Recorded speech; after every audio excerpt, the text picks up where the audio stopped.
Ayan na. Wala na yun?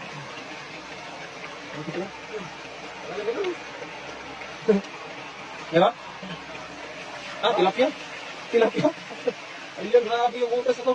Ito po kasi ay koleksyon dun sa mga napakaraming isla. Kaya po dito po, ayan, nagtambak yung maraming isla sa ilalim. Ayan, tilapia. Tilapia pa rin. Baka may ibang klaseng isla dyan. Ano? Ang hulat ako sa mga silik. Marami?